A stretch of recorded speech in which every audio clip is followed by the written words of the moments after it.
নমস্কার বন্ধুরা, আমি মৌসুমি চলে এসেছি আবারও হেসেলে খুব সহজ একটা টিফিনের রেসিপি নিয়ে। অনেক সময় আমরা দেখবেন পাউরুটি খেলে থেকে যায়, 2-4 পিস থেকে যায়, বা অনেক সময় একই রকম ভাবে খেতে চায় না বাচ্চারা বলুন বড়রা বলুন।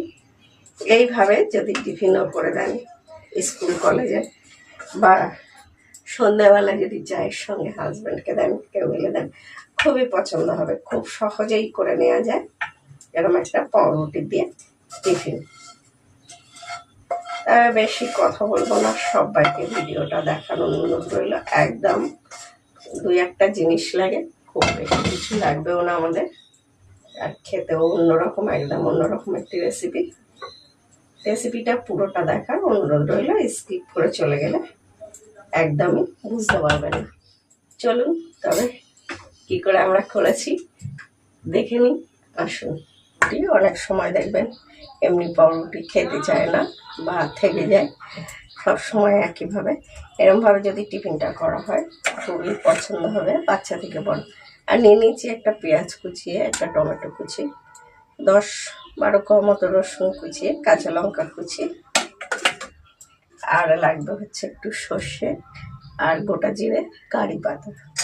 চলো, আমাদের পাউরুটির কিছুই বাদ দিতে হবে না, এরকম ভাবে কেটে নেবো আমরা। সাইডটা বাদ দিতে হবে না,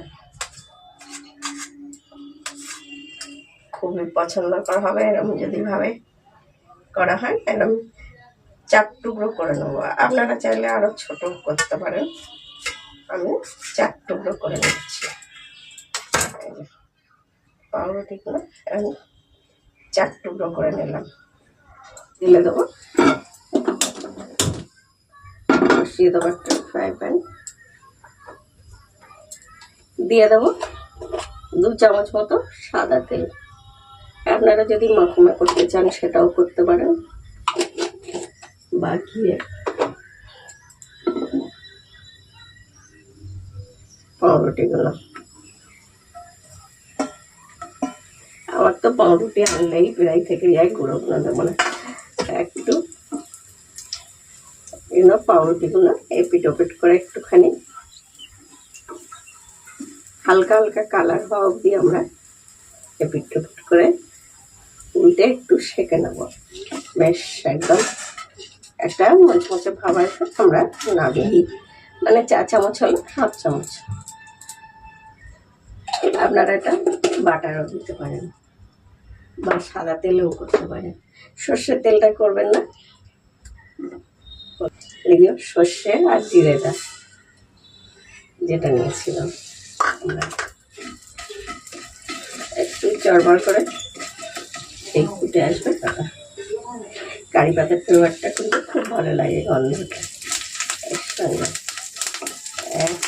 যেমন আমরা দিয়ে দেবো রসুন,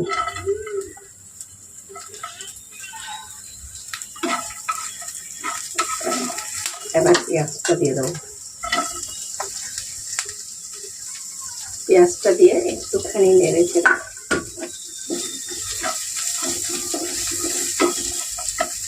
ভাজা হয়ে গেছে, এটা খুব ভেজে লাল করার দরকার নেই। দিয়ে দেবো কাঁচা লঙ্কা আর টমেটোটা,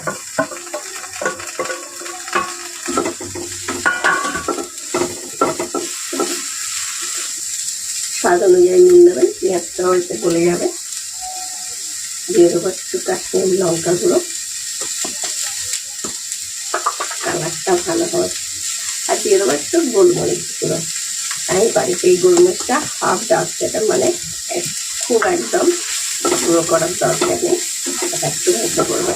এটা টমেটো সস, এটা অপশনাল, আপনারা চাইলে দিতে পারেন, নাও দিতে পারেন। এটা দিয়ে আমার ছেলে বেশি ভালোবাসে, কিবা যারা একটুখানি ছেলে টকটা খুব একটা খেতে পারে না, খায় না বলবো না, কিন্তু যে যেরকম খাবে সেরকম করাই ভালো।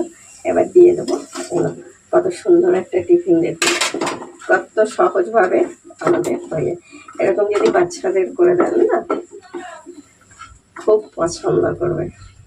আমার ছেলে তো স্কুলে নিয়ে গেলে খুবই পছন্দ করতো সবাই টিফিনগুলো। এখনো কলেজে খুব একটা নিয়ে যায় না, নিয়ে গেলে কিন্তু বেশ পছন্দ হয়। ও বাচ্চারা নিয়ে যেতে চায় না, বলে আমার কপালেই যেতে না। একটু ভালো করে মিশিয়ে নেবেন এর সঙ্গে। দেখুন এটা যারা আমরা একটু টক মিষ্টির মতো খাই না, তাদের ভীষণ ভালো লাগবে একটু লেবুর রস দিয়ে দিলে। যারা দেখছিলেন অসংখ্য ধন্যবাদ তাদেরকে, পুরনো বন্ধুদের সব সময় সঙ্গে থাকার জন্য। আর নতুন বন্ধুদেরও ধন্যবাদ। প্লিজ ভালো লাগলে একটি লাইক কমেন্ট করে দেবেন, আর চ্যানেলটা সাবস্ক্রাইব করতে একদম ভুলবে না। পেজে দেখলে, ফেসবুক পেজে দেখলে। এটা ভালো করে মেশানো হয়ে গেছে, তাই কোনো জল টল পড়বে না। সব কিছুর সঙ্গে এরকম যখন মেশানো হয়ে যাবে, আমাদের রান্নাটা একদম কমপ্লিট হয়ে গেছে। সবাই সুস্থ থাকবেন, ভালো থাকবেন ও দেখতে থাকবেন মৌসুমী হেসেল। আজকের মতো বিদায়, আবার ফিরে আসবো অন্য কোনো রেসিপি নিয়ে অন্য কোনো সময়। গ্যাসটা বন্ধ করে দেবো আমরা।